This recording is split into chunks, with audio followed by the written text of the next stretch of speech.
From the OGS studios in Miami, Florida, it's the Obsolete Gamer Show. Carl, what would you say is your most prized possession right now out of all the things that you've won in tournaments?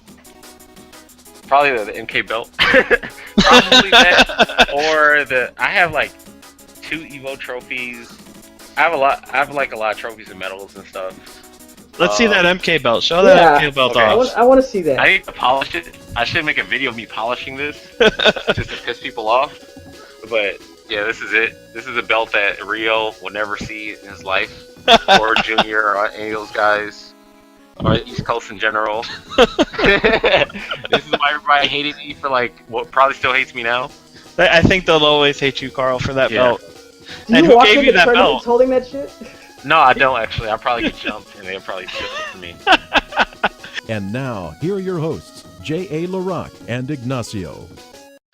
Alright, this is the Obsolete Gamer Show. I am Jay Laraque, and I am joined by the president of Obsolete Gamer, Ignacio. What's up, Ignacio? Happy Halloween, if you're watching this in the future. Or the past. Yeah, we're just a few days past Obsolete. Obsolete. Wow, Obsolete. Obsolete. That's a good mashup right there. Well, if we ever Obsolete make a game drug, we're for gonna Halloween. call it that. Obsolete. Yeah. Obsolete. And we're also joined by Mark, who no longer has a stuffy nose. Well, I always have a stuffy nose. Right. It's just not as bad as it normally is. But what's up, guys? It's like a gradient nose. Exactly. So, it's funny because one of the things that I want to cover in our first segment here is something that's near and dear to us, and it has to do with YouTube, because they're doing something that's kind of interesting. Everybody nowadays wants to get into the subscription service. Ever since Netflix came out, I remember when Netflix was doing the whole streaming thing, everyone was talking about how it was never going to work. They're like, oh no, who's going to want to go on the internet? I mean, even back in the day with writing, I remember when I wanted to get my work out there, it was like, oh, if you don't get your stuff in print, doesn't mean shit. And it was like, if you write on the internet, no one cares about the internet, and now everyone wants to get their stuff on the internet. Same thing with streaming. It was like, oh, streaming service, it's TV. Now everyone's dying to get everything done on Netflix. They're coming out with all these big things. Look at Marvel, three or more TV shows coming out there. Everyone's talking about the hero shows that's going to be coming out. Now YouTube is talking about having making you pay to have no ads, and then they're talking about having select premium shows. And PewDiePie is going to have some kind of special show. I don't know exactly what is going to be on there. I didn't go that deep into it. But there's going to be select premium always shows. PewDiePie? Of all people. Well, I mean, look, there's when so you get many... over 1 billion hits, Jeez. Of all the entertaining people hey, there are on YouTube, including us. Cheddar. Well, hey, look, we don't have even a drop in the bucket compared to those numbers. Yeah, we don't even have thing. Honey Boo Boo's numbers. Right. Well, but here's the thing that really strikes me. As soon as they talked about, no ads, obviously the first thing that you saw in comments was, I have this thing called ad blocker. Yeah, well, am I going to pay counter for to that? Right. The counter to that was they were saying, well, probably what they're going to do is make it so that ad blocker doesn't work. And more to that, I thought it was right. And more to that, I just thought it was funny was the name, YouTube Red. Okay, so sounds like a to you thing. people out there who Red light. right, you internet savvy people, YouTube Red. What happens when you reverse that? Red YouTube? Red YouTube? Oh. Oh, yeah. There's a lot wrong. You think anybody was sitting up in that boardroom would have told the executives that maybe they shouldn't have went with that name? That something sounds a little bit off? I don't know. What if it was like a troll employee and they're like, well, what are we going to call this thing? Fucking YouTube Red. Why not? Yeah, let's go with that. Okay, they actually... So out of touch with reality. It's just sounds like one of those... It's those like executives that like that Nerf gun ad that it just shows like the kid with the Nerf gun and he would pump it like if it's his penis and he just shoots it all over the other kid's face. You know what I'm talking about? It's like, what the fuck were they thinking? It's like Or child porn commercial. back in the day when they had that what was it, the broom for Harry Potter. Oh, And they God. had the no, it wasn't a little girl, it was like a teenage girl riding on it, and it vibrates, and she's like, it feels so great, I want to ride it all day. And it was on Amazon, and What? everyone's like, do you not understand the implications of what she's saying? It vibrates, and she's riding on it, and she's like bouncing up and down, and it's like, and then, man, it started like a shitstorm of all these posts, people talking about it. It's like, But I mean, overall, especially us being in the business of making these shows, I mean, and it was also funny because it also kind of brought out the internet hate of people talking about in general people making shows. It was like, it was really kind of funny to see the vitriol come out of people saying, oh my God, look at these people complaining on both sides. Because some people, creators, saying that they're being forced. Are you there? Mark, are you there? Yeah, I'm here, but I see I'm lagging out with you guys. His connection. People that be. You can hear me? Now we hear you, but we don't see live audio, live video. Oh, you don't see me anymore? Yeah, I would just say that last paragraph worth of stuff. Just re-say it because Okay. the connection went to other shit. Okay. So here's the thing that was really strange and weird that concerned content creators, because there were people that were complaining on both sides. Like you had some people saying things such as, "Oh, you know, who cares that content creators were making issues about having to join in on this $9.99 service." And one of those issues were that if you don't join in on the $9.99 premium service as a content creator, that your videos would be switched to private. Oh wow. And, yeah. That's I don't know, I would say that's maybe even worse than when like Facebook decided to just fuck over everybody that had a page for a business, and they're like, "Oh, you know, pay if you want anybody to ever see any of your things." And basically go farm groups until we catch on to that, and then there's no way to promote your shit until you pay us. But that's even worse than that. Because basically nobody will be able to find any of your videos unless you spam the shit out of the link to them.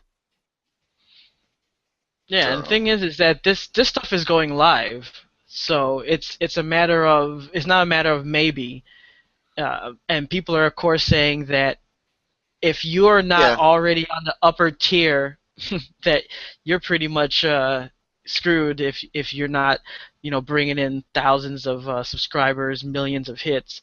But on the other side, you have people saying that this is going to be good anyway because people are going to join in. But you kind of wonder.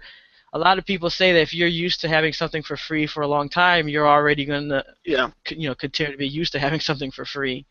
So, you know, I guess we'll see. It depends on if you're already using AdBlock.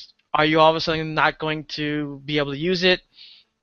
Do you really think you're going to pay $9.99? I kind of think of it like back with the MMOs. Back in the day, you had like EverQuest. You were paying $9.99, and then they raised the price. But you still really only had EverQuest. They just came out with like Dark Age of Camelot. Yeah. The question was asked, what would you do if you had all these other MMOs? Who's going to pay for EverQuest, Dark Age of Camelot, City of Heroes? You're not going to play 3, 4, 5 games with all different subscriptions, because who can afford that? You would have like 7, 8 bills of $9.99, $14.99 each. It was unsustainable. Same thing now. Who's going to have Hulu plus Netflix plus Amazon plus YouTube? Yeah, it's getting Something's pretty ridiculous. Got to give. I mean, it's all early. It's all speculation. It's all early. We don't know the details. It's going to happen, but we don't know the details of how it's going to affect the streamers and who's going to go on board with the new red system and who's going to stay behind. Are the people who are not joining the red system, like as far as the streamers go, are they going to be making as much money on advertising as they were before? Because a lot of people like Boogie, for example, and I think even like Jingles, like popular YouTube streamers, they make their living off of YouTube. And if they don't want to join this new service that's making their viewers pay more money just to watch them, or to, you know, they might not be making as much money as they were before. So, but like, we don't even know. Like, we still don't know the details. So everything is speculation.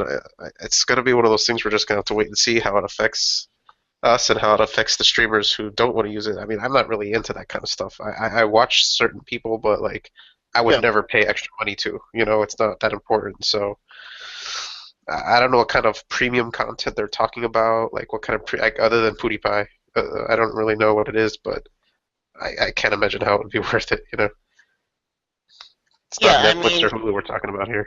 I would say an analogy that right off the top of my head comes is the days of Napster. You're used to Napster and everything free and everything available at all times. And then it's like, pay. Yeah. There's no more Napster, or like it's pay now, and basically it's iTunes now. And it's like, okay, you know, I had everything for free. And what's to stop anyone who's already who to just stay with Twitch or move to Twitch, which isn't charging anything, as far as I know? Twitch, isn't it owned by Amazon? Yeah. So. Yeah, but it's free. So it's like, I don't really know what the point is. For now. Yeah, exactly. Yeah. Well, be quiet. Don't say anything. If they play their cards right, you know, they're gonna take a lot of the people from the fallout, from what may happen. I mean, who knows? Maybe more people will switch over to like Vimeo or some other one. Yeah, there's plenty of streaming services out there. And I mean, Vimeo's pretty. The quality on Vimeo is like amazing, as far as like video quality. As far as what I've seen. Hulu also. Yeah, and you know, and the thing is, a lot of them already have some kind of pay service built in too, because Vimeo is free to an extent, but if you look at their contract, they also have it built in. YouTube was the one that was kind of like Wild Wild West open free, and now they're like, hey, it's time to get our money. So, you know, you do have some of those people out there that's like, hey, YouTube just wants their piece now. So, you know, October 28th, that's when it's launching, at least, you know, in the beginning. So I guess we'll see what happens. Well, let's see. Well, hey, can't always start off with a good one, but it's important to a lot of people in the community, especially in the gaming community, who use YouTube for streaming and for putting up shows, and it's important to us here at Obsolete Gamer. So we want to get that in discussion. But let's move on to our interview right now. Where we at? Tell my man Seth. Where we at?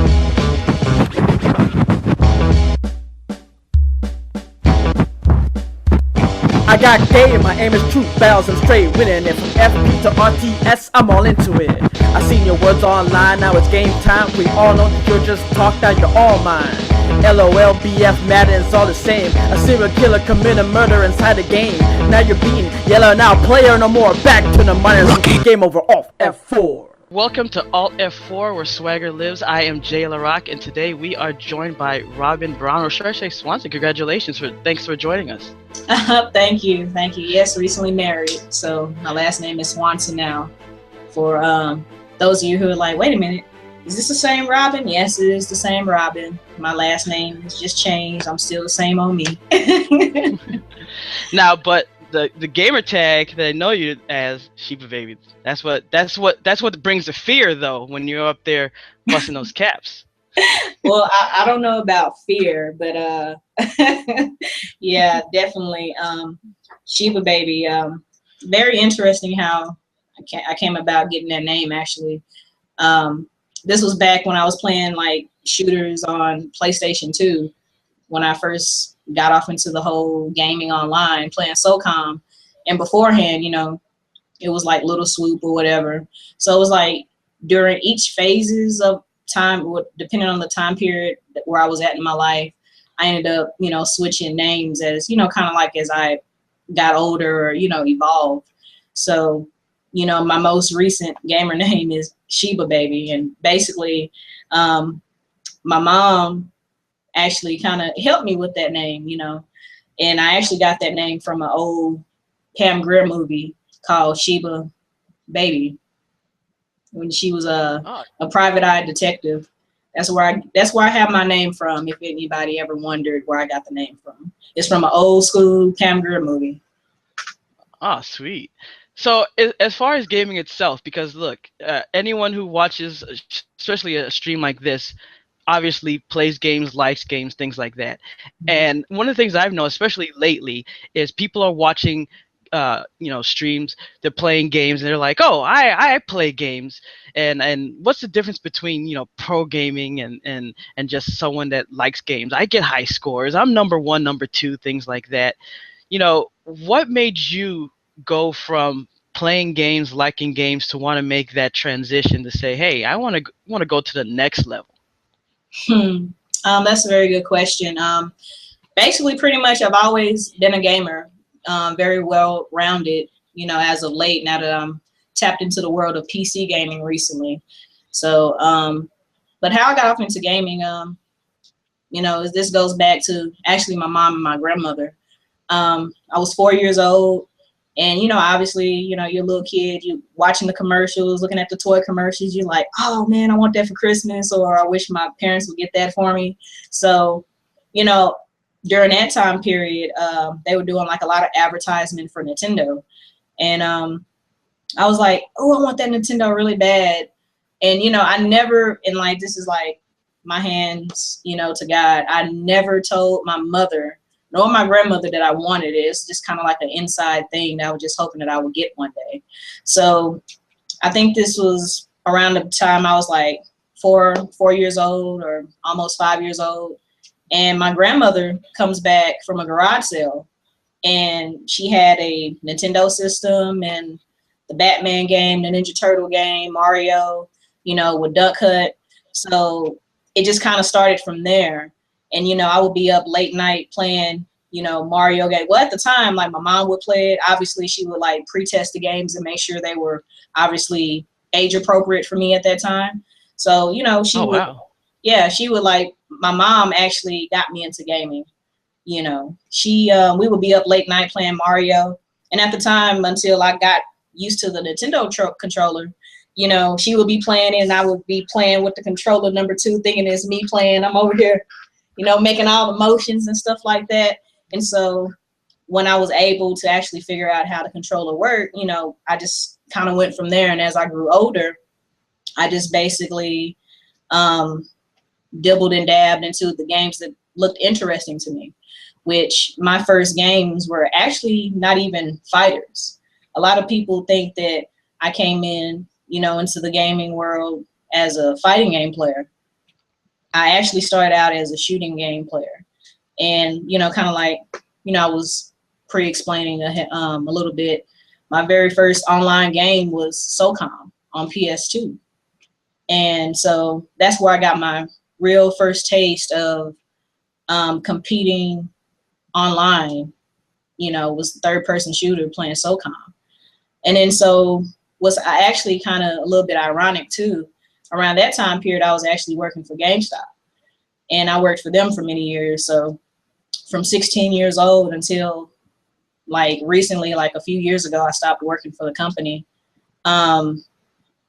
Basically, at that point in time, I think I was like 15 or 16 years old. And, you know, still playing shooters or whatever. And then I remember this new manager that we got in, you know, he was a cool white dude that had like the, not a mohawk. What's the other one called? Anyway, mullet. He had a mullet. Oh, yeah, there we go. He had a mullet. And he was talking about like this one guy that lived literally right across the street from the GameStop. He lived in some townhomes.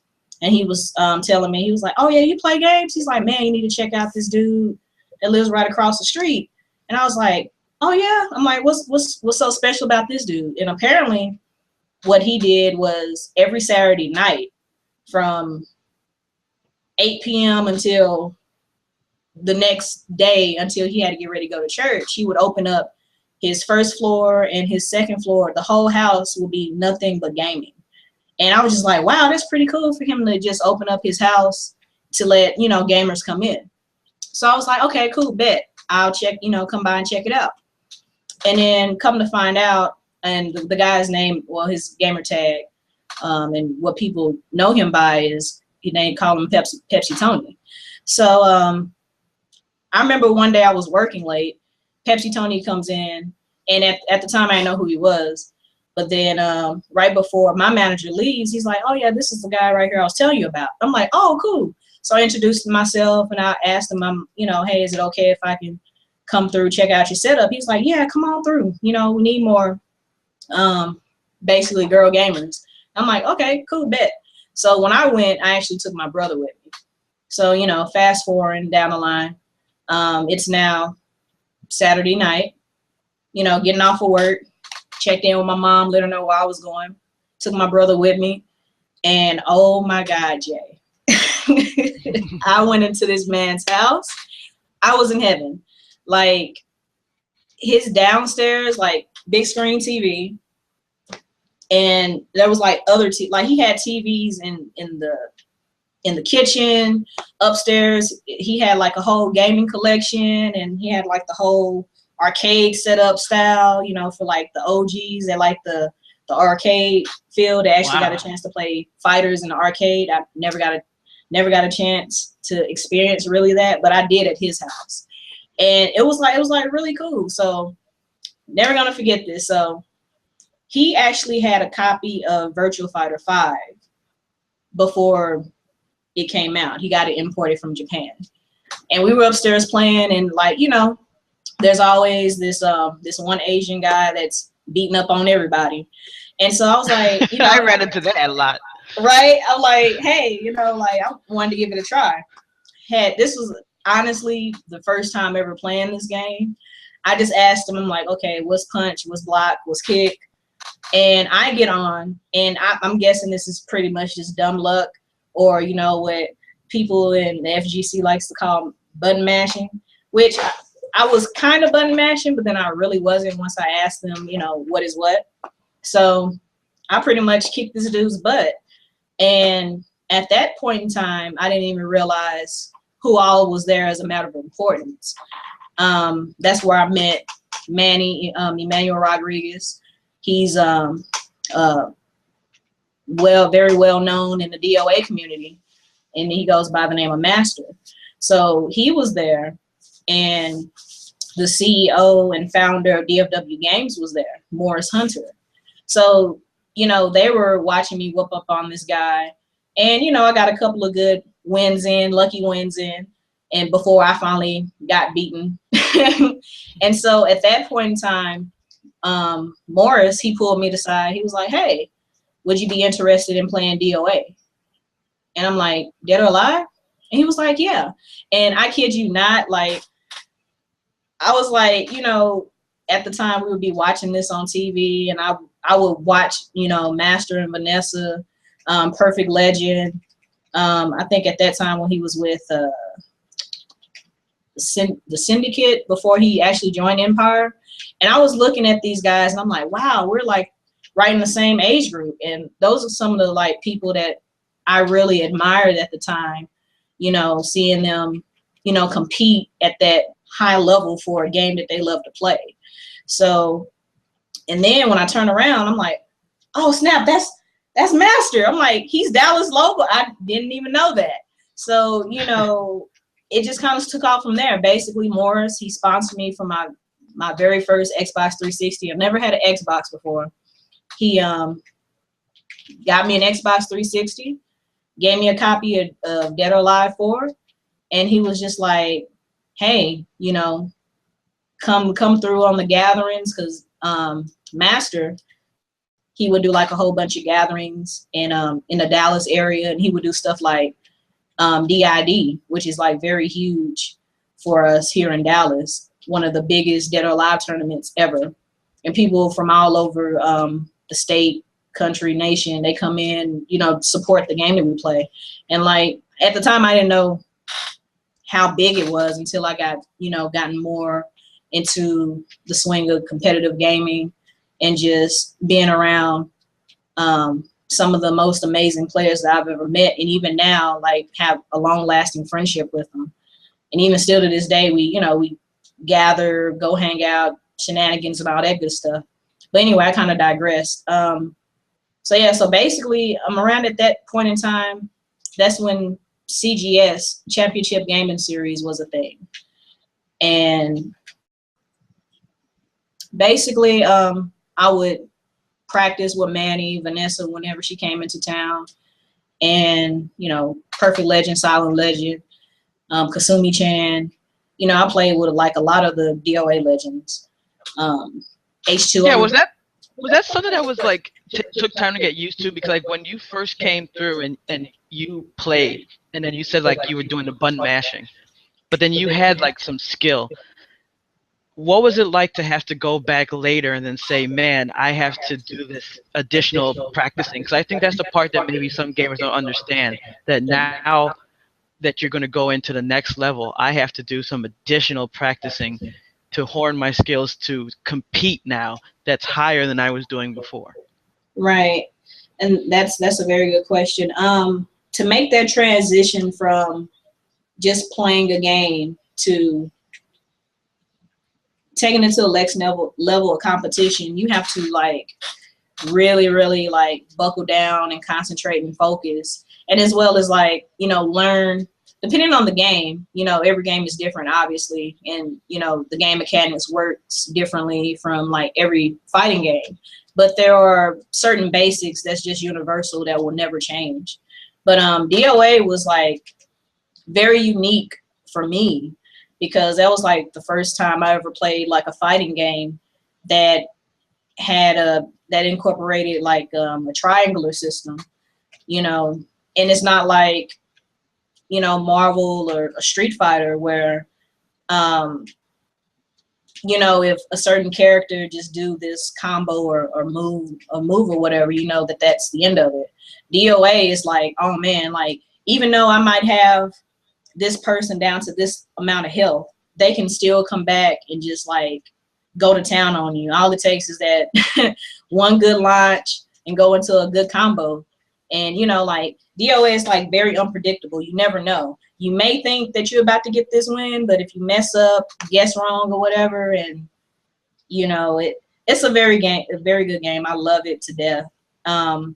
But yeah, like, get into professional gaming, or not even just professional gaming, but wanting to get off into competition, you really have to, like I said, just buckle down and practice, practice with friends and, people in your area that's, have more experience, and not be afraid to ask questions, not to be afraid to, get your head smashed. Like me, playing this game, and this was back, and I always make this joke with Master. I tell him, I'm like, man, Manny, back in the day, you was in your prime. Because we'll be over at Pepsi Tony's house. He'll be having, like, a full-on conversation with Morris. And this was how good his muscle memory was, really, really on point, playing with Ryu Hayabusa. He would be like, and he's still whooping my butt, and he's not even looking at the TV screen. Oh, man. And for me, that really, like, kind of, like, pissed me off. I'm like, how you just gonna whoop up on me like this, and you're not even, like, giving me that courtesy of looking at the TV? So I felt a certain kind of way about that. Now, a lot of people come into the scene, might be, whether you are male or female, and they just get beat so bad. And of course, trash talking might play a factor into it. But, I've always been this type of person where, like, I don't like to lose, even though I still, get my head smashed or whatever. But for me personally, I take that as, okay, this is what I need to look out for and get better. If you really have that competitive spirit in you and you really want to go compete, and it's just not also all about the competing and, making money. I know, like, people are like, oh, it's all about, money, and we don't want to, actually say that plays a part. It does, but then the amazing people that you meet in the process. And then down the road, you're like friends with them like forever. You know, that's what I hold dear to my heart. It's just like, yeah, I might have lost this tournament. I got my head smashed. I know what I need to do next time. We need to do a powwow, practice, compete, you know what I'm saying? Like to get better for these majors that, you know, that comes up. But at the end of the day, you know what I'm saying? We all go out to eat, hang out, chill, get some more games in, and we just, you know, just chill. Yeah, can you tell us a little bit more about that community? Because I think that's really great. Because like when I talk to different people in gaming, or when I go to a convention, you see this community that you get this impression sometimes when you read comments on gaming sites that gamers are always fighting and stuff. And I kind of say it's like siblings, where you might argue, but you do come together and you have a great time. When I go to conventions, you have fun when you see people get together at after parties. It's a great time, and I get the same impression with professional gamers, whether they're at the top or just starting out. And like I looking through like for instance on your Twitter, and I see how you guys talk to each other, and you're sending out, oh, check out this person's Twitch stream, check out this event, and it just really seems like you do have that camaraderie together. Can you talk about just that community, how you all help each other? Because it seems like it's just supposed to be competition or even animosity if you guys lose or don't win competitions. Right. Now, don't get me wrong, like there are some people, and it's just not even just the fighting game community. It's in the shooting game community. It's in the community of MOBAs. It's like wherever, whatever community that you come from, there's always going to be, people that don't know how to be professional. There's always going to be somebody that don't like whoever for whatever reason. There's always going to be like some type of negativity that really overshadows the beauty of, just not even competition, but the reason why we all love to play games in the first place. And I think that's one of the things that we really missed the mark on is, at the end of the day, this is a game. You know what I'm saying? Like, life is too short for beefs or not to like somebody or to make personal attacks and stuff like that. Even though, don't get me wrong, sometimes it does get out of hand, but I believe it's whoever that person is. Like, if you come into, like, if you're a person that's excuse my language, an asshole, you can't expect that person that's always been an asshole to change overnight. It might take for them like a near-death experience for them to wake up and smell the roses, because I have encountered people like that over the years, or had a certain perception about me before they even got to know me. Or, and it's just not with me, but, other people, whether it be male or female, like, like that's one thing I think that the community, what we need to get better on is like, new people that's coming in who really have a love for the game, that want to compete, kind of get some of this new blood out. Because like one of the things, if you ever paid attention to the FGC, you just kind of know who's going to be like top 30, top 32 automatic. You just already know who's going to be off in there just by looking at the names. And, after a while, it's just like, is that really fun? Like, okay. And then after that, when it dwindles down, all right, I already know who's going to be top 3 at this point, guaranteed. And then, like, for me, it's just like, a lot of people complain about, just not us young ladies or women that want to compete, but even the guys, it's just like, what I'm saying? Like all this negativity and feedback that's unnecessary, you're driving people away who want to genuinely want to compete, want to meet new people, make connections, network. But aside from all the negativity, there's also some really good positive things that do happen in the FGC or whatever community that you in, that, like I said, gets overshadowed by unnecessary drama. And it's just like, for what? Like, at the end of the day, this is a game. you're gonna go about your daily life. I ain't gonna even be thinking about you, to be quite honest, especially if I don't know you. And like I said, I've had my run-ins with a couple of, you know, gamers, but now that some of us and a lot of us are much more older, we're a little bit more mature, and now that they, you know, they kind of see, you know, really what it takes to, if you want to even go beyond that and go to that professional level, such as myself and many others, you have to know how to carry yourself. Like, I mean, granted, always, you know, I'm always going to be supportive of my grassroots community, my local community, no matter what. You know, I always go out and support them whenever I can. You know, obviously when real life don't happen. But, you know what I'm saying? Because that's like, for me, that keeps me humble. You know, that's where I came from. This is where I started. And, you know, even though where I'm at now, you know, it's just, I don't know. It's just like, you know, you always will remember your home. And versus, you know, a lot of stuff that happens in grassroots versus, okay, you're on a sponsored team, you have people sponsoring you and stuff like that. And, you know, now that commentary is getting a little bit more professional, and you're seeing this on these streams, it's certain things that you can still do, but still do it in a respectable manner. So these sponsors won't be like, oh my God, we made a mistake. You know what I'm saying? Like, because at the end of the day, they're looking at how you represent yourself and how you're going to represent their companies. You know what I mean? But yeah, like the community overall, like I said, it's a very good experience.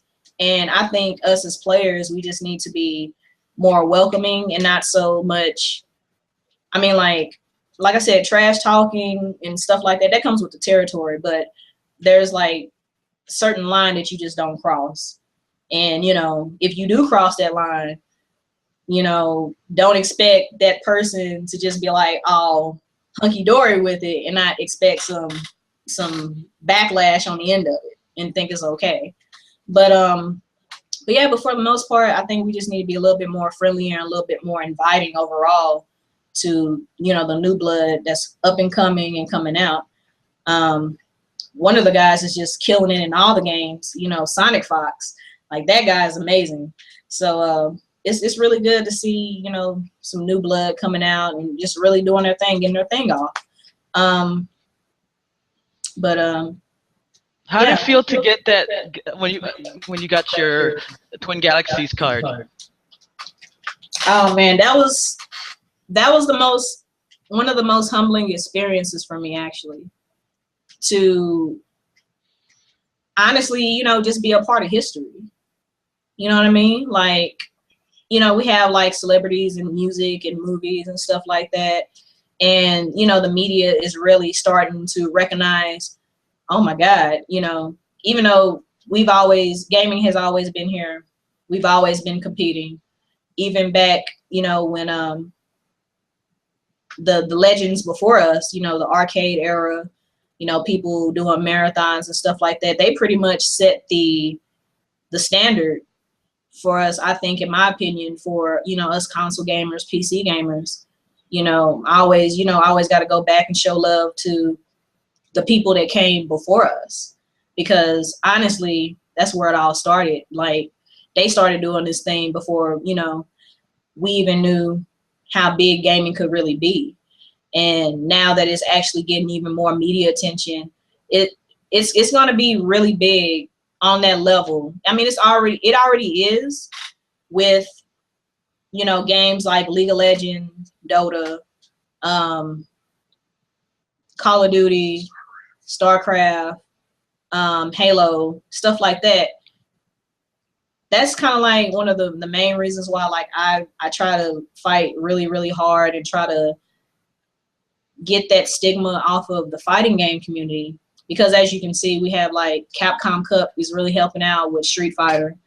Team Ninja is really showing their support and doing their thing, helping us out in the DOA community, trying to, like, you know, really get us where we need to be. And it's already happening. You know, we've been on ESPN, you know, we had CGS and Ultimate Gamer, when that was a thing on the Sci-Fi channel. Like, we are here. It's just that, oh, you guys aren't a sport. Y'all don't sweat. You're not. Yeah, we have teams. You have to practice. And yes, you do sweat. You know what I'm saying? In those like high pressure situations, depending on the game that you play. You know what I'm saying? This is a sport. You know, everybody can't, don't get me wrong, everybody can't compete at that top level, but yes, this is a sport. You know, it's electronic sports, but we are a sport. And for people that like maybe don't understand what it's like to be like in a team like Empire Arcadia, can you just walk us through that? Empire Arcadia, I joined Empire Arcadia in 2012, and I actually went out to New York, and I stayed out there for about a month, you know, to kind of see how, you know, the guys were out there, the guys and girls that were already living in the Arc. And I got a chance to meet, you know, Sanford Kelly, Jerron, Big Red Bloody Bison. He's like one of the OGs in the Tekken community. You know, I got a chance to meet and play against like some very good teammates at that time that, however, are no longer with us, but they went on to pursue, you know, their passions.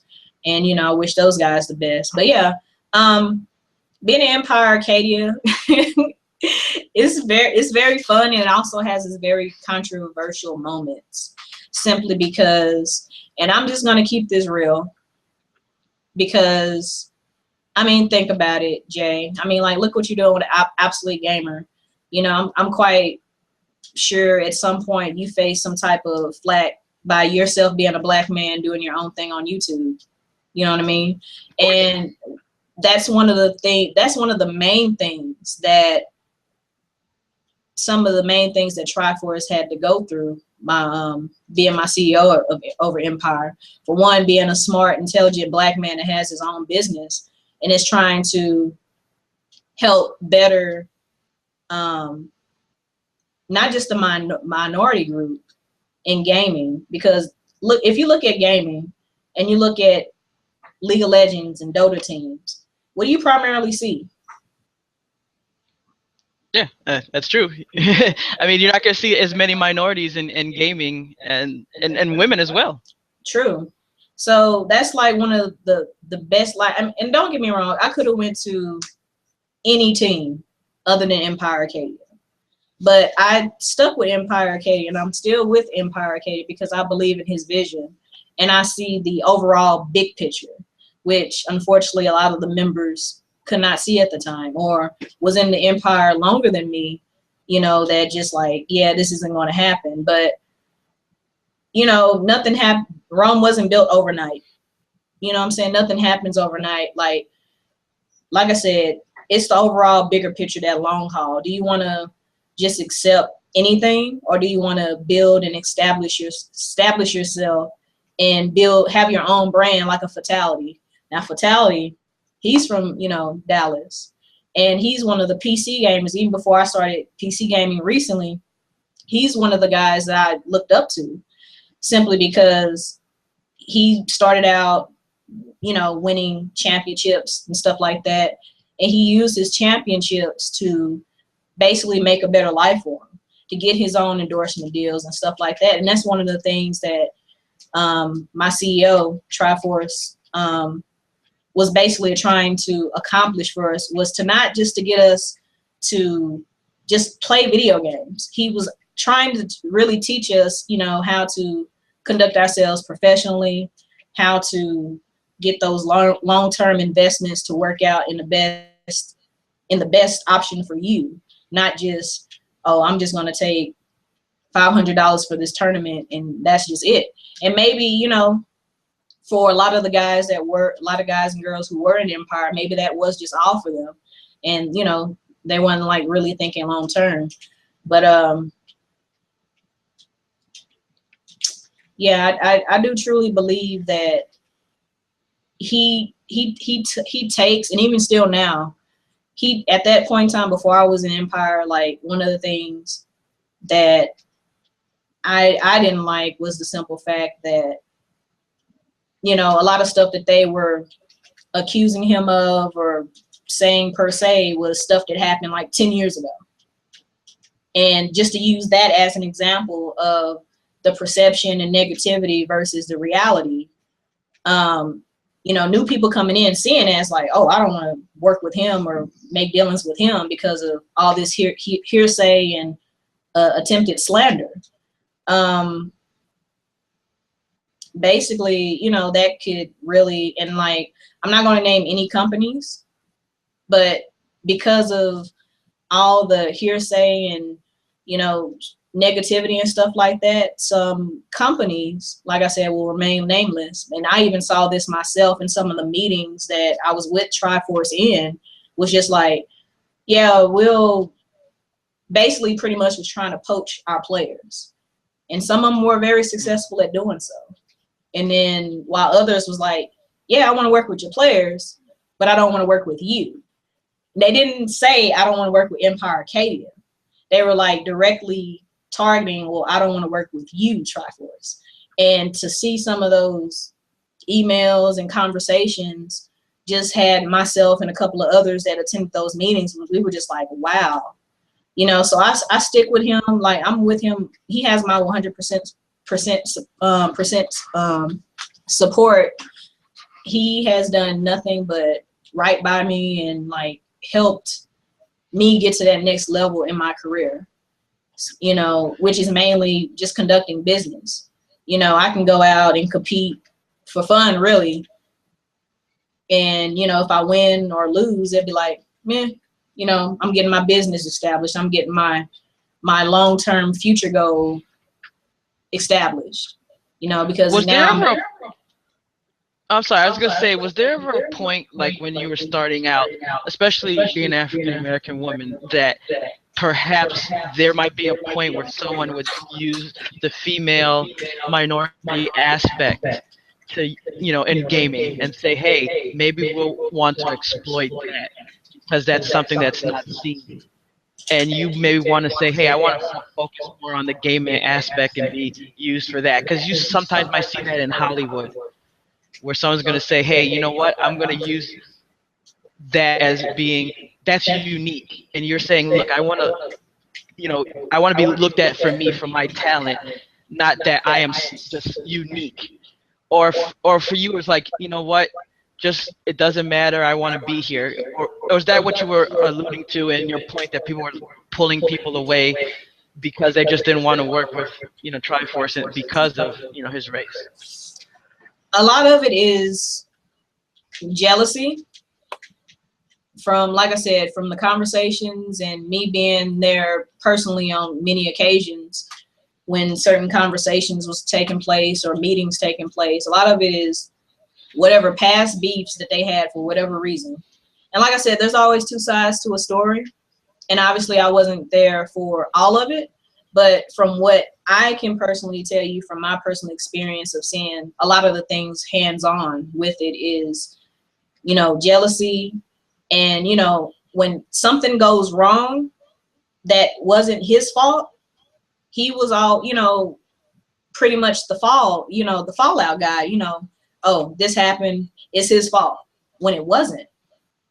And it was just like, man, really? Like, I don't know. Like, you know, that's why I think you have to be like very, very careful, like who you conduct business with, and make sure that you have contracts with them, you know, lawyers, the full nine, which, you know, I believe he's learned his lesson from that now, you know, because before he, you know, just trusting everybody on their word that they're going to do good on, but then something bad happens for whatever reason, and then they need somebody to blame it on, and he would always get blamed for something that wasn't even his fault.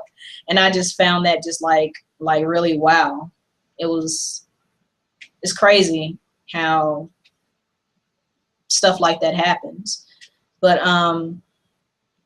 as far as being a Black woman myself, like I said, I could have went to any gaming team. You know, I could have did the whole Frag Dolls thing. you know. But I've always been that type of person to not necessarily always go with the crowd. You know, I'll always root for the underdog. That's always been me. And even though Empire Arcadia has been along for a very long time, and we have our established, you know, champions and world records and stuff like that, you know, it just seemed like we're at the bottom of the totem pole, but we're really not. Like even now, you know, Empire Arcadia is doing some very good things. Like, you know, Triforce is in Jamaica now. He's the esports ambassador over there at Cyber Land Center in Kingston, Jamaica. On October 18th, we Triforce basically got us the 2000th win for our team. And, you know, we are the #1 gaming winningest team in esports right now, certified by Guinness Records. We have that. Oh yeah, I saw the plaque. Congrats. Yeah, we have that. And that's, you know, stuff like that, even in the midst of whatever we go through, whatever negative heat we take at the end of the day, that is like all the positive that we do. We do charity work, we give back to our community, and we also, you know, help communities who want to have a scene, a presence in gaming, which is the reason why he's over in Jamaica right now. He is really trying to establish gaming or esports in the Caribbean. So he's doing it real big over there right now. One of our newest teammates that I found out about is Beanie Man's son. So Beanie Man's son is like my teammate now. And Usain Bolt has endorsed us. Beanie Man has endorsed us, or should I say Cyberland Gaming over there, like I said, in Kingston, Jamaica. We're just doing like some really good things. And right now, that's the future of Empire right now. Like, even though like people are like, oh, Empire's dead because we lost everybody. Actually, no, it's kind of a good thing that, you know, people who don't share. And I always told this to anybody, just not Triforce, but I told him, I said, you want to be connected with people that share the same vision as you. You know what I mean? You don't want to have like a group of people that just want to be on a bad bandwagon or who don't share that same vision, because the overall goal, period, the end goal at the end of the day is to make sure that we're all good. And like I said, that's not going to happen overnight. You know, some people do have a quick success, but in order to be successful and to keep that going, you know, it's a lot of things that you have to go through in order to get to where you need to be. That's why I say.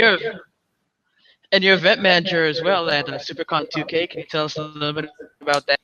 Yeah, so I'm the events manager at the SuperCon 2K series, and you can check out the website at supercon2k.com.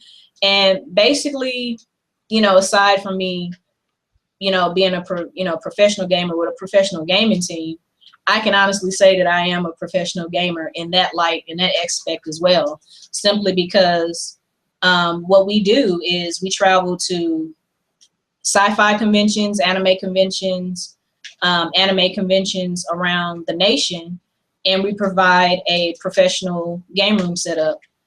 Basically, primarily, like, we just not only cater to the professional gaming scene, but it's more so for the casual gamer. You know what I mean? For us all to get together and just game under one umbrella and have fun. We have sponsors that sponsor us for our opportunity fund. So we give away gift cards, and whatever sponsors we have at the time, they chip in and give out swag to for our tournaments that we have, depending on what it is that the convention wants and need, first and foremost. And we also basically, we show love to our indie developers. So I know, actually this weekend, I believe right now my company is at EmeraldCon. We have EmeraldCon going on right now. Unfortunately, I wasn't one of the ones to be able to go out and travel. But yeah, right now Emerald Con is going on right now, and they're out there doing their thing. So basically, yeah, pretty much that's what I do. Like, I'm pretty much like one of the main point in contacts for, you know, the convention owners. And from there, you know, I pretty much like delegate and make sure that everybody in the gaming room is taken care of, whether we have our sponsors there on site. Just to name drop a little bit, X Rocker, No Scope, Glasses, Gamer Mods was one of our sponsors at one point in time. Like I said, we show love to our indie developers. Like the last convention that we did before this one that they're currently doing right now is Orlando IX that happens in Orlando, Florida. And basically we had like some game developers that comes out, you know, to showcase their game. They give feedback from the gamers. They also, you know, a lot of times sneak preview their games or projects that they're working on to get feedback from everybody. Like, hey, you think this would be cool? Or what do you think we should change that might be more appealing? So, you know, much love and shout out to our indie developers that's, you know, very creative people and just, you know, taking the time out to really shape out the future of gaming for us. So as far as gaming wise, what you got coming up next? Gaming wise, well, right now, since, you know, Guitar Hero Live just dropped, Rock Band 4 just dropped. As far as I'm concerned, I think the last major tournament that I went to was Evo in 2014, where there I was being filmed for a documentary that's coming out pretty soon at the beginning of next year called No Princess in the Castle. So Stay tuned for that. Yeah, go to noprincessinthecastle.com and check out the cast and crew that's going to be involved with that. So I'm very excited about that. That's going to be like my first gaming documentary appearance. Will be in that particular gaming documentary. But as far as me right now, I'm more concerned and focused on the back end, the business side of gaming. Like, I still go out to tournaments whenever I can. But also, like, I'm just like really focused on learning more about the business and trying to pretty much open up doors and make ways for all of us gamers. And any way that I can be a help and a part of that, you know, I'm all for it. You know what I mean? Because like I said, you know, our time is here. It's always been here. And we just need, like I said, like-minded individuals who are organized and to like set aside beefs if possible, you know, to all just get together and be like, hey, like, don't you think that would be cool if like all the tournament organizers from around the United States came together, sat down with these companies and like, hey, this is what we want to do. Let's make this happen. We will already be there. You know what I mean? But people are greedy. People want to do their own thing versus sticking together and wanting to do it as a whole. You know what I mean? But I believe that day is coming very soon, and it'll get back to those championship gaming series days, and it'll be like really nice. But for me, my focus right now is, like I said, learning the business side, being more involved with that, and pretty much being a mentor to up and coming gamers and just like, hey, I know it's rough right now. I know you're getting your head smashed, but hang in there, ask questions, you know, because aside from the elitists and people that just, oh, I'm not going to talk to you. Who are you? You know, aside from them people, there are actually people out there like me who really care and is willing to help out other players. You know, I'm just not always focused about myself. I'm already established, you know what I mean? And I can pretty much do whatever at this point, really, honestly. But it's just more important about our gaming history, our culture, and where it's going to end up future later on down the road. But, you know, like I said, being a part of having a chance to be honored by Walter Day, Billy Mitchell, and some of the legends that came before us, that's an honor. That's a huge blessing. And, you know, I'm just here to help pave the way for, you know, our current up and coming generations, you know, my kids, my future kids and their kids' kids and stuff like that. So that's pretty much where I'm at right now. And also to set a couple of more Guinness World Records and have that under the EMP belt. You know what I mean? Ain't you know, to keep them world records coming. You know, because nobody because at the end of the day, here's the reality. We have the world records. We're Guinness approved. So Nice. that's the reality of it all. No matter what, at the end of the day, is haters gonna hate, lovers gonna love. Yep. That's what I'm talking about. See that's the Alt F4. Got the little swagger. See, you gotta have a little swagger on Alt F4. That's what this is about. Yep. Shout outs to the Dead or Alive community. Shout outs to the FGC. Shout outs to all the tournament organizers. Shout outs to everybody that streams, Team Spooky, Pound X Gaming. I gotta show some love for my local versus gameplay here in Dallas, Texas. And when y'all ever come out to Dallas, check these guys out. They're very talented. Come get some games in with us. You know, like I said, I like to show love to everybody.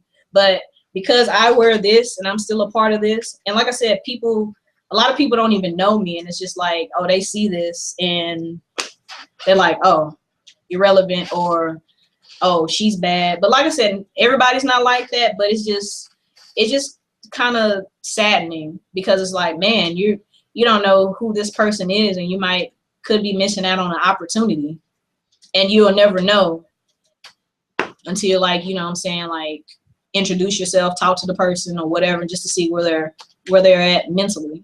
You know what I mean? But it is what it is. Well, that's one of the things that we're trying to do here at Obsolete Gamer and on Alt F4 is try to have these extended interviews so that people get to meet some of the people that maybe they don't get to hear from, except for maybe a little blurb here, a little video here. And Yeah. I mean, just getting to hear your story, hear what you've done in the past, hear what you plan to do in the future is great. And I hope that people will, you know, learn more about you. You can follow Robyn, Sheba Baby on Twitter at The Gaming Diva. So I hope you guys will do that. We're going to put links up on the article as well for the upcoming show so that you can find that as well. So, you know, thanks, Robyn, for coming on and talking with us today. Oh, thank you. Like I said, you know, everybody. My closing statements. Anybody who has a passion, and just not only gaming, just in anything in life. Like, if you like hungry and very passionate about what it is that you want to do in life, period, whether it be gaming, whether, you know, it's what Jay do, you know, put on a show, like, go for your passion. Like, you know what I'm saying? Or in the words of Billy Mitchell, never give up, never surrender, never. You know, keep going at it, keep doing it, because eventually, you know, you're going to run into the right people that is willing to help you out to make your dream succeed. Or it might take you yourself being an entrepreneur to make it happen. So don't let nobody tell you, oh, you can't do this, or this idea that you have is too big, too wild, too crazy. I mean, like, because if that was the case, we wouldn't have had Steve Jobs and some of the greats, you know, rest their souls. So don't let nobody tell you that you can't do it. Don't let, you know, temporary roadblocks and people and negativity stop you from doing and wanting to achieve what you want to achieve. Like I said, much love to the FGC. I love you guys. I love everybody, regardless of what some of them, like I said, it's not all, but some of them might have a perception of me and my company, Empire Arcadia. But, you know, I show love to everybody. And like I said, you just take the time out to not only just talk to me, but other people, you know what I'm saying? And you'll just see, like, oh my God, you know what I mean? And a lot of times that's all it takes, is just to sit down and actually talk to a person and get to know them. So. It's no better than that. Thanks again, Robyn. Thank you for having me. Thank you. All right, so Star Wars, it's on everyone's mind. I I know that most people that are like, especially if they're really young, don't remember the Tiananmen Square incident where you had the guy standing in front of the tank. Automatically, you bring that up. What? Tiananmen Square. Where? Okay, I want to see where you're going with this. No, I don't. It's a leap because it has really nothing to do. But for some reason, when I saw the article about the 500 something stormtroopers in China, That is so bizarre. it made me think about that. I was like, could you imagine, like, someone in China that doesn't really know much of anything, and then they just see that YouTube video of like all these stormtroopers, and then they start thinking like, oh, another takeover is coming. I mean, it's not like there's like tons of freedom already in China. I mean, it's more than it was back then, but it's not like it's super democracy out there. There's still communism. They built a fucking terracotta army on the freaking Great Wall of China. It's a terracotta army. That's what I'm saying. I mean, you see a huge amount of stormtroopers assembling on the Great Wall of China out there. And I mean, yeah, so to Star Wars fans or people, you think it's awesome, man. But I mean, think about Orson Welles and War of the Worlds, man.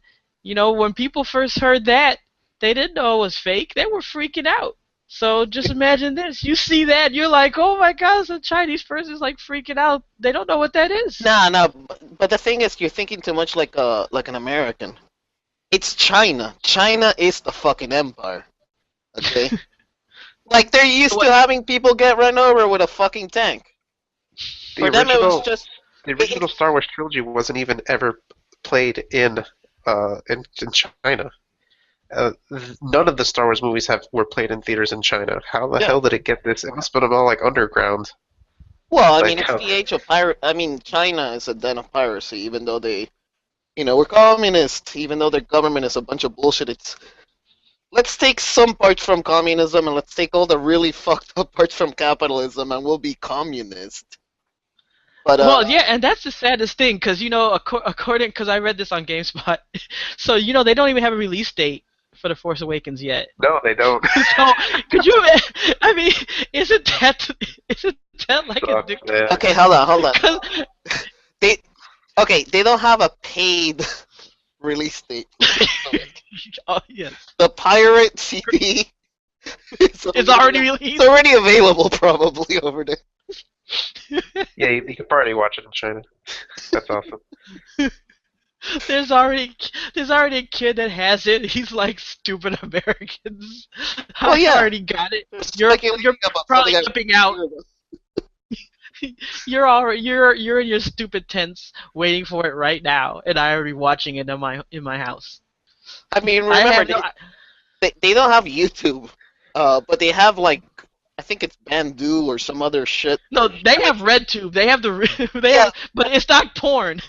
No, but like you go, because I was like, okay, what? They don't have YouTube. What the fuck do they have? So I went on those sites, and it's worse than the Pirate Bay. Like, you just go on there.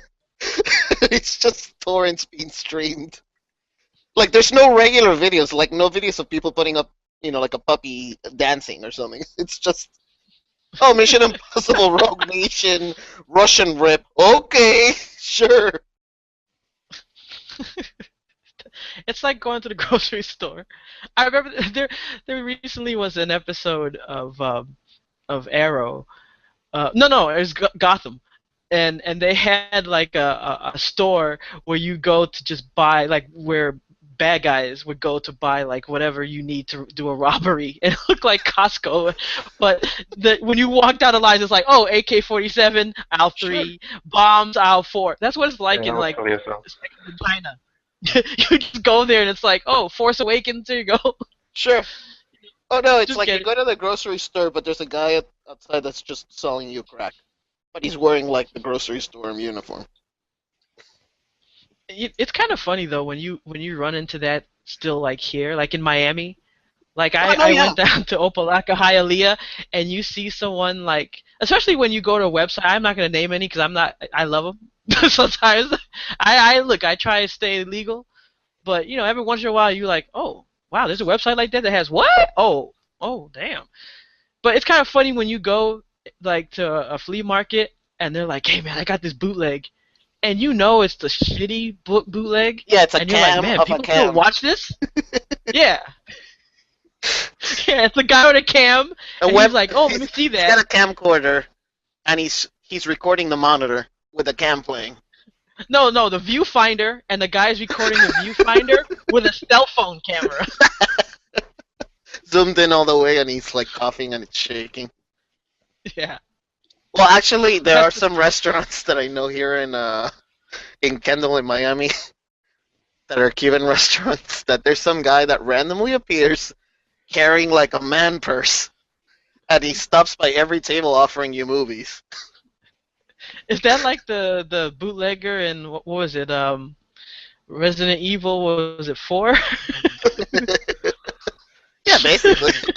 We have a guy that comes to my job once a month with a huge folder with just and they let him in, and he comes to the waiting room, and he just sells people bootleg DVDs, like $5 a pop. Like, it's just a huge folder full of bootleg DVDs. It's just so like commonplace here. Yeah. But are they like good, or are they the really bad ones? Supposedly they're really good. They're like DVD quality. That's what I've heard. I don't know. They're DVDs, so to me DVD's bad now, whatever. But Yeah. All right, so look, we don't want to do any more bootlegging talk because I know Ignacio is still worried about lawsuits and stuff. Are you still worried about that, Ignacio? No, I'm just worried about the quality of the pirated DVDs from Mark's work. You probably go up to the guy, and the guy's like, "Yeah, está bueno," and you're like, "What? What's the quality?" And he's like, "480p." Maybe that's what we need. We need to have like a bootleg critic. He goes around and he's like, okay, this is a good one, this is a bad one, and it doesn't matter what the movie is, it's just the quality of the bootleg. The guy burned it on Right. unmade CDs. Never buy again. This is a quality R5 with high quality sound, and this one was not. So don't go to this one. This one's straight shite. All right, we're gonna roll another interview, and we'll be back in a second, guys.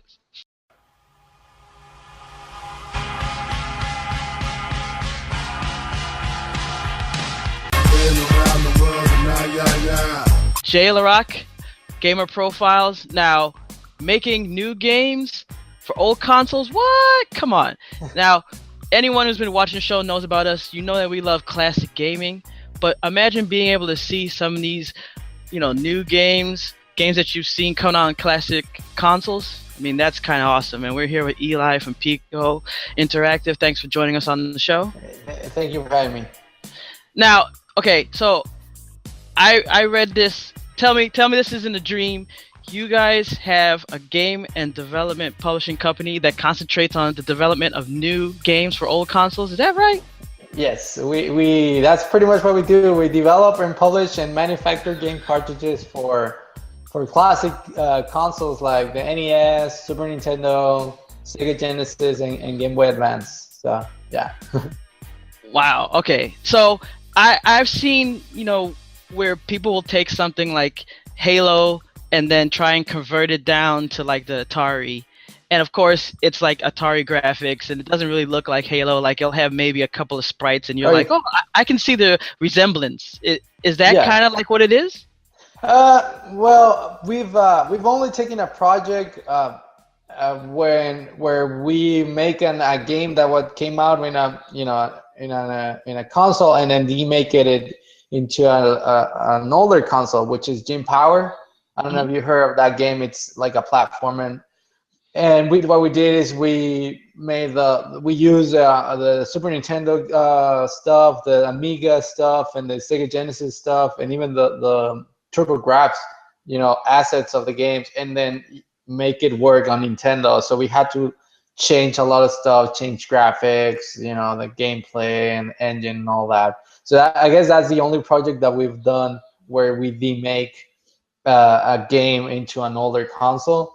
And it's coming out pretty well. I mean, and the programmer is putting a lot of effort and doing a lot of stuff to make it look, you know, to make it look like you said a demake, but not that, you know, like you said, like Halo, and it's just a couple of blocks of pixels, and then you still know that's Master Chief. I mean, we didn't go that far. We try to make the character as recognizable as possible. Yeah, I was looking at the website and I saw that you have, Duke Nukem, and I was like, I mean, Duke Nukem 3D. I was like, wow, that looks awesome that you guys brought that out. So that must have Yeah. been an undertaking in itself. The thing, well, Duke Nukem in particular, it was developed actually by other company back in the 90s. I think it was 96 or 98. And it was developed by a Brazilian company called Tectoy, and they only released that game in Brazil. So what we did is, well, we licensed Duke Nukem from 3D Realms to bring that game into the American market. But again, it's a demake of the game from the PC version, so it works for it looks good for Genesis, and it does a lot of stuff. It sort of like goes to the limits of what the Genesis can do. But if you compare it to the PC version, you say, "Oh, that game sucks," because the graphics are pixelated, and then the engine is different. It handles the graphics different. So yeah, that's another I guess project that it was demade from a PC version to an older console, and it had to be fixed up to work with the limitations of that platform. Well, where do you see the market then, where it comes from? Obviously, you have some gamers that are going to look towards only certain things. But Yeah. since well, a lot of us, especially Obsolete Gamer, come from the classic world, we can appreciate a good game for what it is. Whether Yeah. you're looking at an older game that has like the classic graphics, indie game that's going more for story. So for Yeah. games like this, even if it doesn't have the latest graphics, even if you're porting it to a system that is considered older, even obsolete, it's Yeah. still something that you want to play, you want to see. Is it Yeah. for those type of gamers who want to just say, hey, this is awesome because of the undertaking of bringing it to this console that it wasn't on before? Yeah. I mean, I remember I made a blog post a while back on the company blog that sort of spread out in the different types of audiences that we target. And it was the hardcore collector, the collector that like wants to collect every NES game or every Super Nintendo game that there is out there. They are one of our, probably like the best audience that we have, like the best customers, because they want to buy everything that we put out. And then the hardcore retro gamer, the guy that really enjoys playing classic consoles, not really emulating the computer, but the guy that actually wants to take a cartridge and put into the console and press and get the controllers and blow on the cartridge when it doesn't work. That's another one. And then there's also people that really enjoy and appreciate the look and the feel of classic games, the 8-bit graphics or 16-bit graphics. But sometimes that audience doesn't really want to spend $40-$50 for a game because they don't really care if it's on a cartridge or it's digital. So I mean, we also distribute games digitally for those people that they say, I don't care if it's a cartridge, a CD, or I just download it. So that's another audience. So we try to spread out our games and distribute them to different audiences, so everybody that may appreciate it gets they are able to do so under the best circumstances that they could be their cartridges or complete collectible, complete in box collectible, or just digital download. So how did you come to want to do something like this? Because I was looking, on PicoInteractive.com and looking at the different things. So I Yeah. mean, there's a collector aspect, and then obviously you have a love like classic games, classic consoles. Yeah. So is it just comes from a background of playing these games, loving these type of classic games as well, and then it made you say, hey, I want to also see if I can bring these newer games, different types of games to classic systems? Yeah, it's sort of like a mix of everything because you know, I played these games all my life since I was a little kid, and especially because I was born and raised in Mexico. We got everything very late. You know, people in the United States and Japan were already playing, or you know, the Super Nintendo was already, you know, a couple years in. We barely were seeing new games for NES or stuff like so we got so I played I guess I never stopped playing classic games. By the time people were on the GameCube, I was barely playing Smash Bros. So on 64. So you know that sort of need or me being so used to playing classic games just led into me collecting more. When I moved to the US, I started collecting more game cartridges because, you know, we in Mexico we didn't get a lot of the titles. So here I was like, oh, there were 700 NES games. I only knew like 20. So I started, you know, and from there I started getting involved in in the retro gaming community, collecting games, and then I started trying to make my own game. And one thing led to another until I, you know, decided, you know, I think I can make this work. We could release games not only in cartridges for the retro gamers, but also we can emulate them on PC or even mobile, and still be able to make it work for everybody. Was there like a favorite classic game that you really loved, like growing up, like one of your top There's favorite two, ones? yeah, there's two that I would mention. It's the first one is Flashback. I don't know if you play that Oh one. yes. Flashback. It came out in everywhere, like Super Nintendo, I think Genesis, Amiga, PC. That game is great. I think it's one of the from the 90s is one of the most complete games that that I played. And then another one that I really enjoy is Cold Shadow, Maui Mauler Cold Shadow. It's for Super Nintendo. Ooh, It's that one I really didn't play.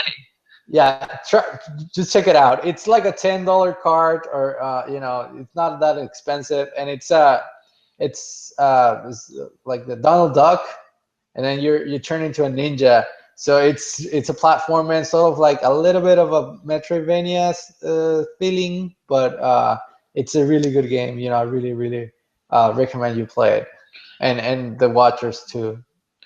So we're here in Miami, and that's one of the things that we noticed is that when we got to really get going with Obsolete Gamer, we talked to a lot of people in Europe and Latin America, and we found that that was where you really saw a lot of people get into classic gaming more. You saw people talk about the Amiga, the Commodore. I mean, in Yeah, America, you still have a big classic gaming community as well, no doubt.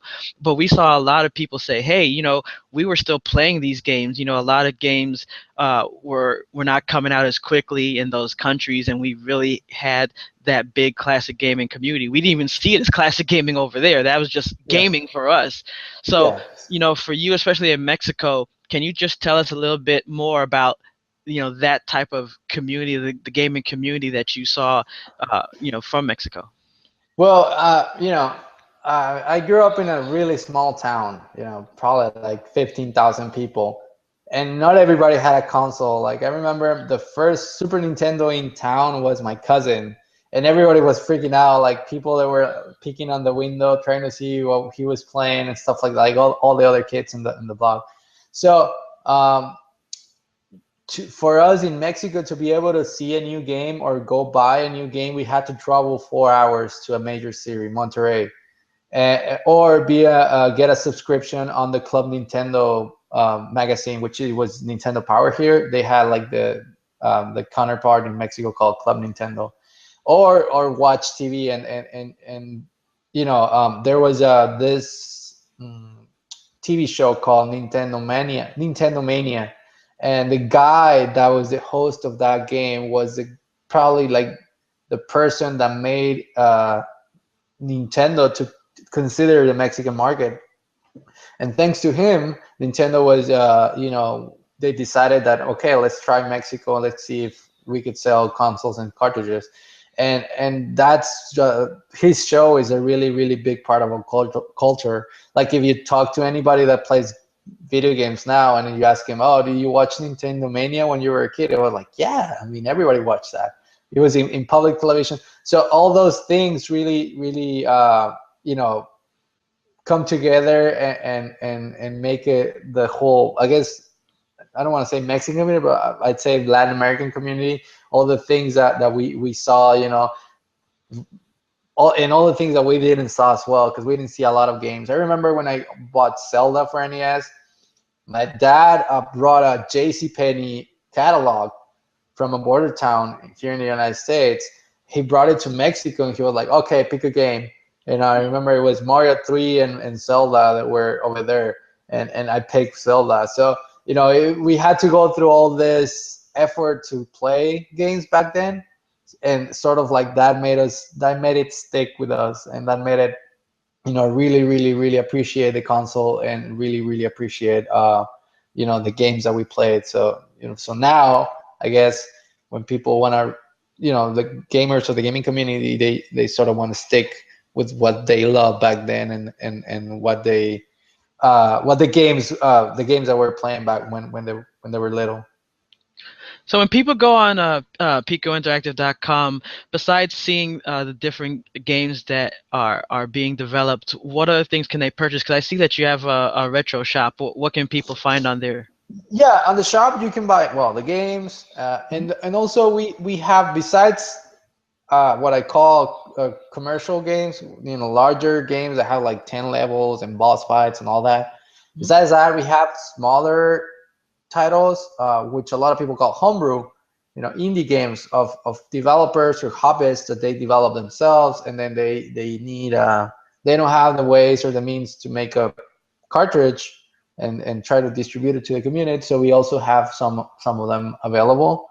So that's one thing. And another thing is that for people that we have like some stuff like the game cartridges empty. If you want to, you know, if you have a game and you want to, and it's all beat up, and you want to have it like in a nice shell or in a cartridge, you can buy a shell from there and then replace your game cartridge, so you could have a nice copy. Or if you want to make your own game, we have all like parts, and you want to manufacture your own game, we have parts there for you to pick there.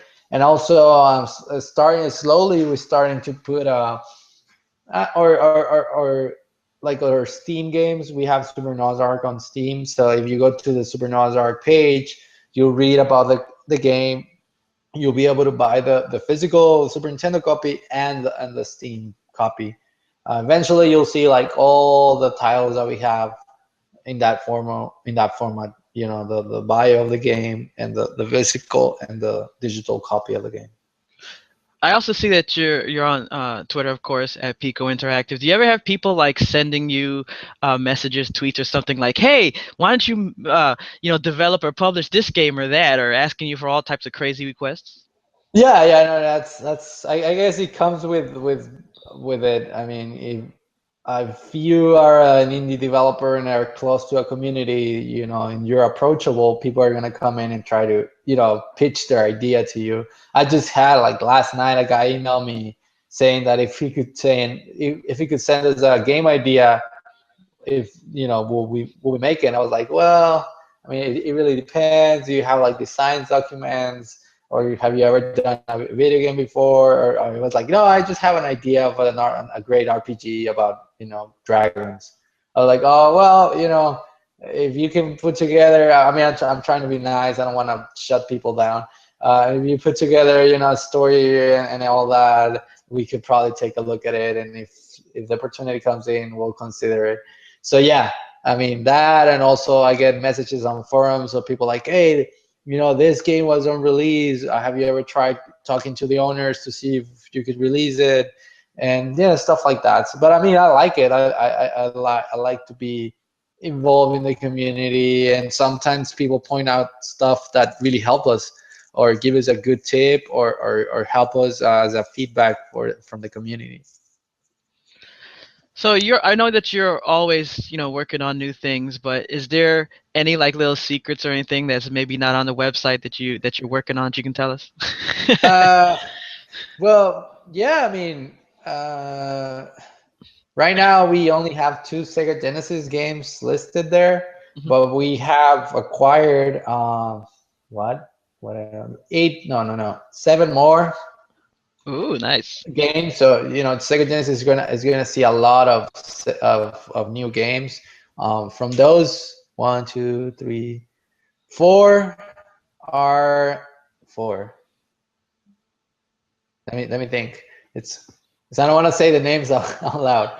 I know. Don't want to get Okay. in trouble here. Okay, so five are, well, three are RPGs, like an actual turn-based RPG with great, beautiful graphics.